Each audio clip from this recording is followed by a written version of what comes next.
me start on a basket prayer. Father God, I thank you for another opportunity to stand in your pulpit. Lord, I ask that as I'm here today, I not be a hindrance or a stumbling block to anyone. As my words have been according to your way and your word. Lord, I ask these things all in Jesus' name. Amen. People ask all the time, how do preachers decide what they're going to talk about?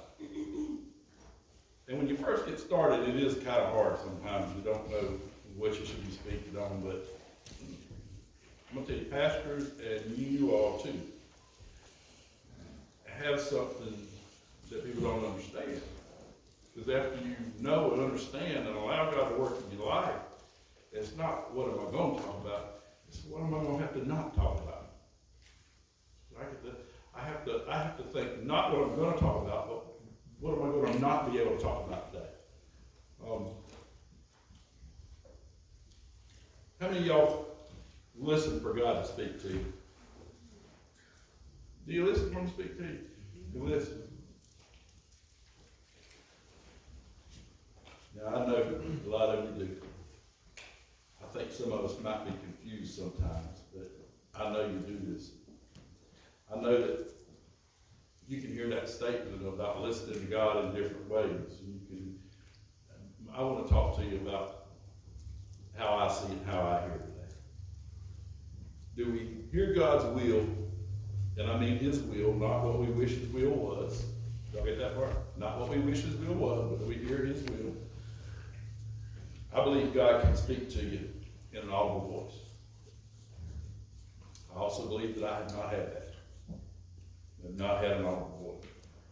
I believe that he can just make you know. I believe that he can make you know and you can feel that he's talking to you. I believe he can set up circumstances where you're sure you're on a path and he's laying things out in front of you before you. He's working things out. Again, I haven't had him speak to me in an audible voice, but I felt him give me circumstances and been sure that he was leading me into them. I've also had him just make me feel his presence and know that what he wants from me is what's going on, what I'm doing, or it's not what I'm doing. Last week I got something that combined circumstances and him just giving me understanding. Mr. Doug can tell you I like old tools. Most of them are handmade and made of better material than they're made from today. It's just a better tool. They have character, and if you look, some of them are just almost art.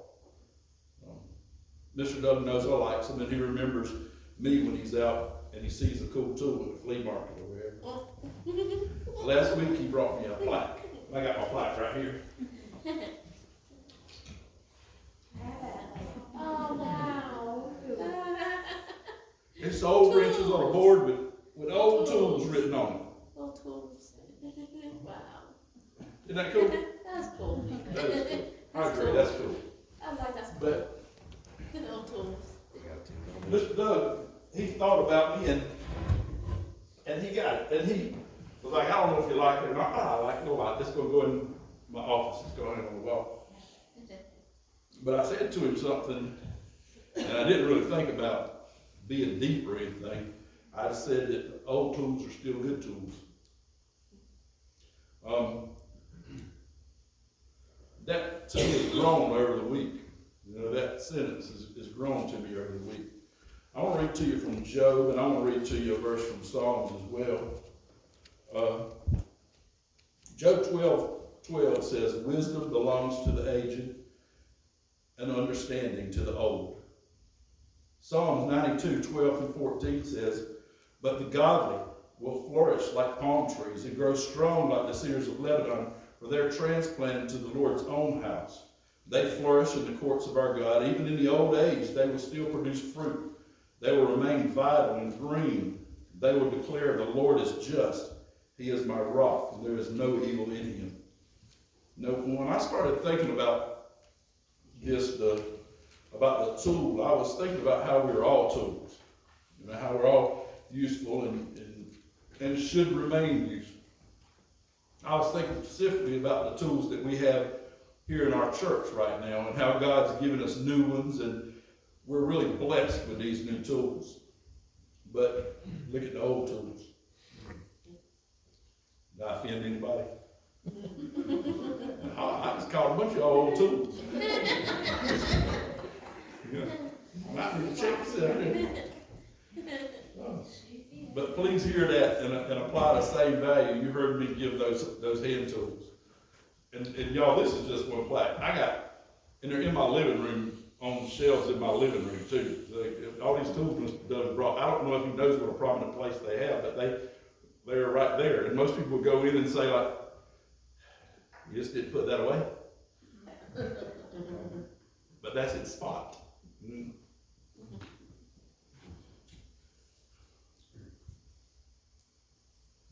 All right, but that's just my opinion. And that's my value on those tools. What's more important is that what I believe Scripture says. You heard me read to you from Job and from Psalms, and this is God's word. This is what He says. You bring wisdom and understanding that you gained in a long walk with Him. I'm talking about old tools here. Old tools. You bring wisdom and understanding that you brought from a long walk. You learn a lot in a long walk. I'm going to tell you, old tools, something. You can't sit back and wait. You can't sit back and wait. You bring something vital to a younger generation. Brother Dean just stood up here with a young lady and talked about this new generation coming. Well, I'm going to tell y'all something. Without this older generation to lead her, she'll be lost. You know, without the older generation to tell her the things that she doesn't understand, to explain to her what she doesn't understand, like was given to the eunuch in the chariot. How can I, unless somebody tells me? She'll be lost. They'll be lost. And that wisdom that they need, I just heard that. I'm talking 20, 30, 40-year-old. That wisdom that they and we need, coming from those seasoned trees who've been planted and their roots are strong. You know, maybe they're not growing as they once did. Maybe they don't have as much in front of them as they do behind them now, but that's what brings their value, is that long walk that they have and the wisdom and the smarts, the know-how, the knowledge, the obedience, the faithful walk that has given you strength has got to be instilled in this younger generation. You know, I talked to you not too long ago about the value in these young people and old folks, how we need to listen to them. We need to hear. We need to not just blow off what they say, not just poo-poo what the younger people are saying, because they have value in what they're saying. You know, we need the ideas and the energy that these youngsters have, and we need the ideas and the energy that these 20 and 30-year-olds have. We need that right there. And I'm going to tell you, 20 and 30-year-olds, don't sit back and wait. Don't wait until you're old and gray and decide, now's when I'm going to get to work. Because I'm going to tell you, your engine ain't quite as strong. So we need that combination. You know, we need a younger generation that's willing to listen and hear what the older generation has to say. We need an older generation that's willing to accept the value in the younger generation. We need both of these things to come together. We need the wisdom of them being shared with the youthful energy that the younger generation has. And everybody needs to understand how vital they are. Young people, you can't sit back and say, well, the old folks will handle that, because the old folks are sitting back saying the same thing.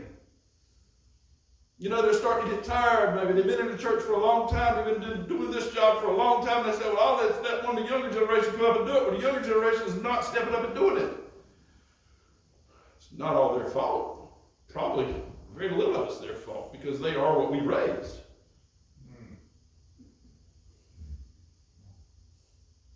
But still, offer what you have. You know, offer your youthful vitality. And let that be tempered with somebody who has got the wisdom of a long walk. You use both of these things because they both have value.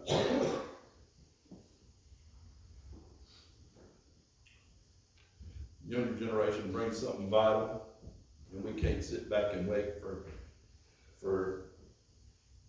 the world to bring the message to them.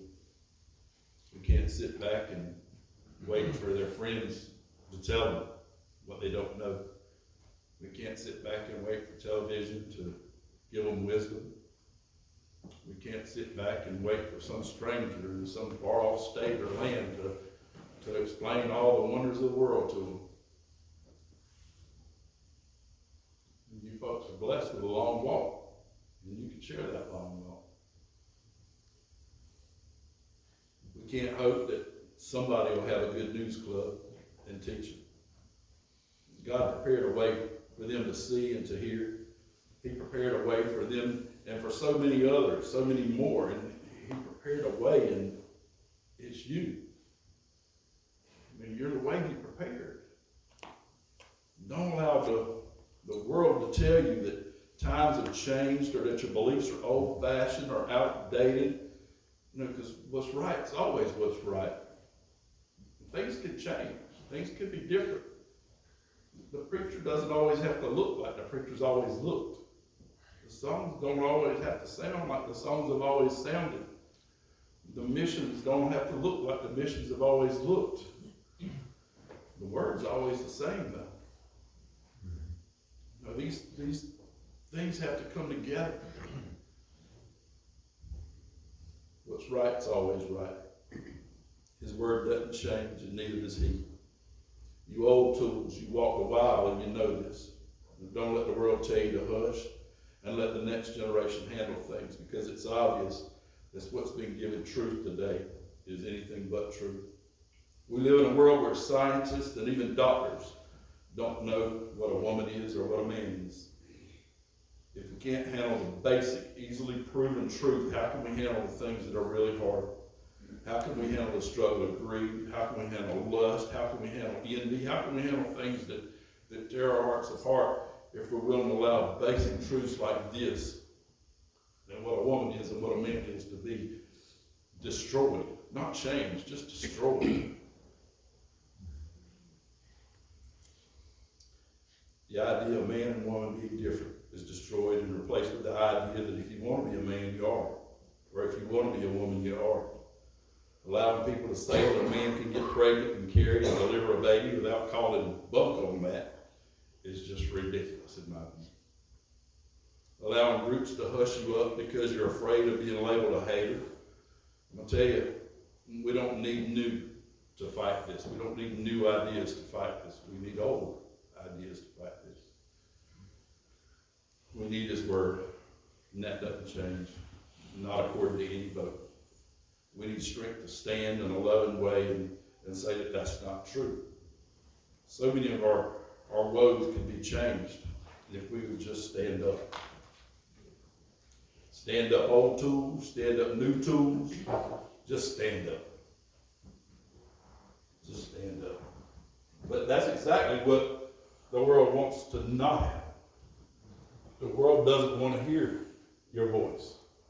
The world wants to hear one voice that's combined with every other voice in the world that says whatever the leader of that day says. And I'm going to tell y'all, leaders in our day change.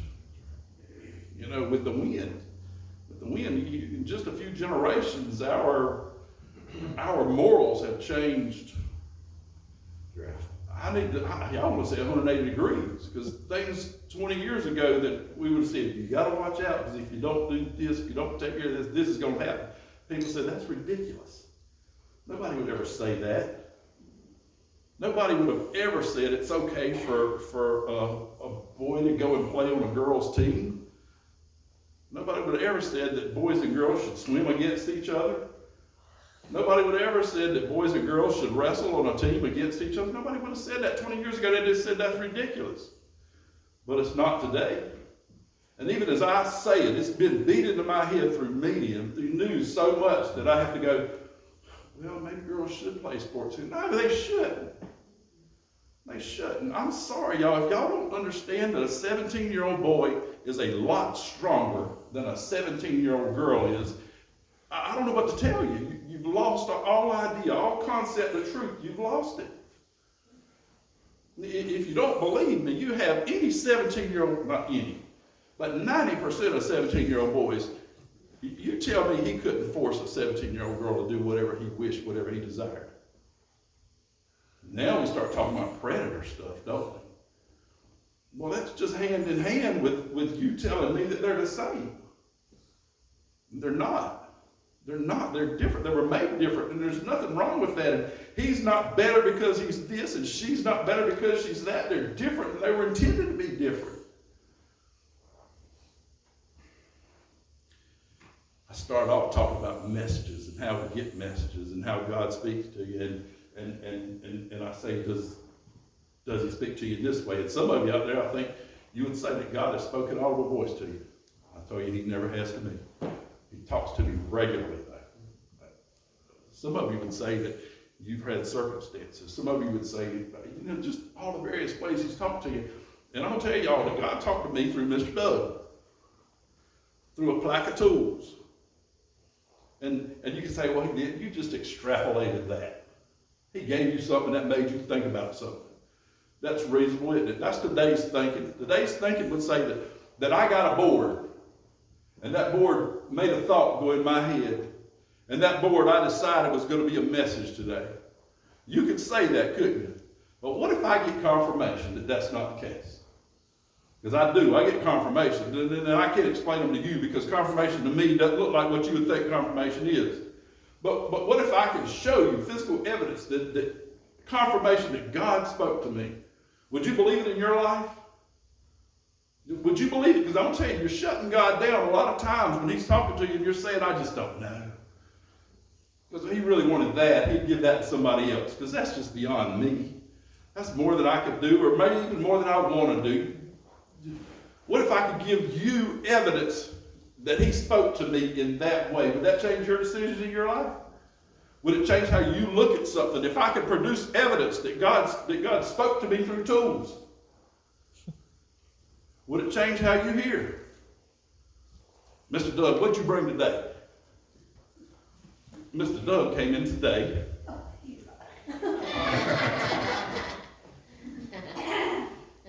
Cool wrench. Look at it.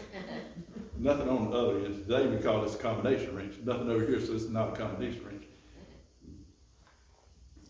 God gave confirmation. He didn't say, I told you this. He said, Doug, hand that to that fellow. What might God be telling you that you're not listening to? What might God be showing you that you're not paying attention to? What might God be giving to you that you're not listening to because the world is speaking so much more loudly? The world thinks that if they speak loudly enough that they can drown out God's voice. And maybe if you're listening in only one way, they can. Maybe if you're only listening to an audible voice, maybe they can drown him out. Maybe if the world tells you, church people, you can't speak this truth that you know or you think you know. Maybe if the world says that enough, maybe we won't hear anymore. Because the world is still loud. The world is still banging in our heads these truths, these lies, these hurtful things that are destroying our children, destroying our young people. The world is preaching those things loud and hard. And we're letting them hush us. And God won't have it. If you hush, if you won't speak, if you hold your tongue, if you hold your seat, if you'll do that, if you'll do that, they'll feel they won. But God will find another way. He gave me a plaque of tools. I don't know what he's giving you. And I'm pretty sure he's giving you something now. Get still. Get still and listen to him. Get still and hear him. Get still and allow him to speak to you. Allow him to give to you confirmation. Allow him to give to you a path. Allow him to give to you truth. Please, let me just back up and say, let's start with truth. Allow truth to work in your life.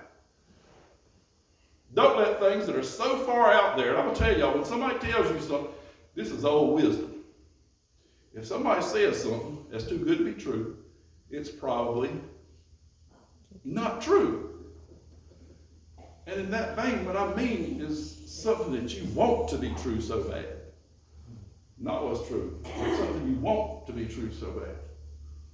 His word is called gospel. y'all know what gospel is not a biblical word. I mean, we have taken it as a biblical word, but gospel is a word that means truth. That's what his word is, truth, and it always is. Always is. I want you to allow it to work in your life. I'm going to ask our musicians to come forward. I'm swinging this like it's a weapon right now. Maybe it is. I don't know. I know if somebody said up here, tell me you lying, I'm going to throw it at you. But y'all, I want you, I need you to allow God to work in your life. I need you to listen. I need you to hear.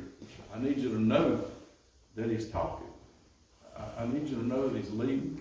I need you to know that his word is true, and it always is, no matter how loud the world is. We're going to have a hymn of invitation. It's an opportunity for you to come here, and you can offer yourself to it for the first time. You can rededicate, you can commit, you can lay something down, you can do whatever it is he's calling you to, because I'm not him. I don't know how to speak to you through a plaque. I don't know how to speak to you through a wrench. But he does. If you'll open your heart up, he will. As we sing, y'all come and you do your business with him. Are all hearts free? Are all hearts clear? Have you said what you needed to say? Have you heard what you needed to hear? Are you open to what you've been told? I'm going to tell y'all, you can ignore me. You can say, well, that wasn't plain, that wasn't clear, preacher. You can say I didn't use the right words. You can lay the blame down anywhere you choose. But when it's time and you're called home, it won't be an excuse. Preacher did a bad job. You won't get in. It was too cold that day. You won't get in. We just had so much going on. You won't get in. No excuses will be had then. No excuses for you, because you know. You've been told.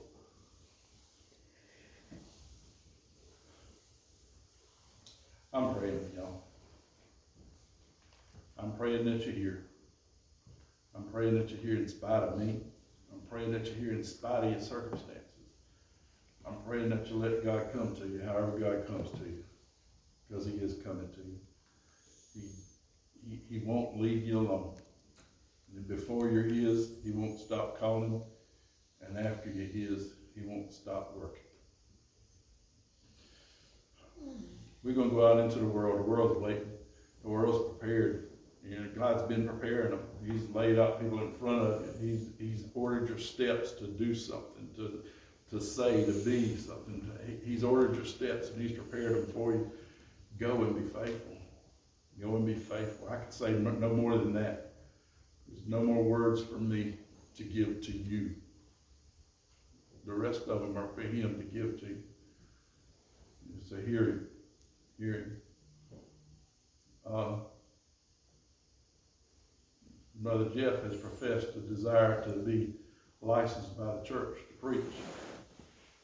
This is not a pastoral vote. This is a license to preach. These are steps and things, and you know, he's laid out a plan in his mind, and he set it in motion. And I don't know what that plan is, but he's professed a desire to have your support in backing him to preach the word. What that says is that if he goes to another church and speaks to them, that we stand behind what he said. As a church, we're going to have a vote on that to stand behind him. And I think we'll probably do that in about 2 weeks. Sound good? About 2 weeks, as we are required to do in our business dealings. Because this is a contract that we as a church are assigned to stand behind him. So y'all be in prayer for that. A vote 2 weeks from today. Be in prayer about those people out there that need to hear, about everybody that's supposed to take it. It ain't for one, it ain't for two, it's for us all. It's for us all. Somebody's gonna be out front leading though, ain't they? We knocking on doors, Lennon's gonna be leading. All right. Find your spot, y'all. I need you out front. I need you out front. As we go, The Lord loves you, and I do too. Miss Mark, you close us in prayer. Gracious Heavenly Father, we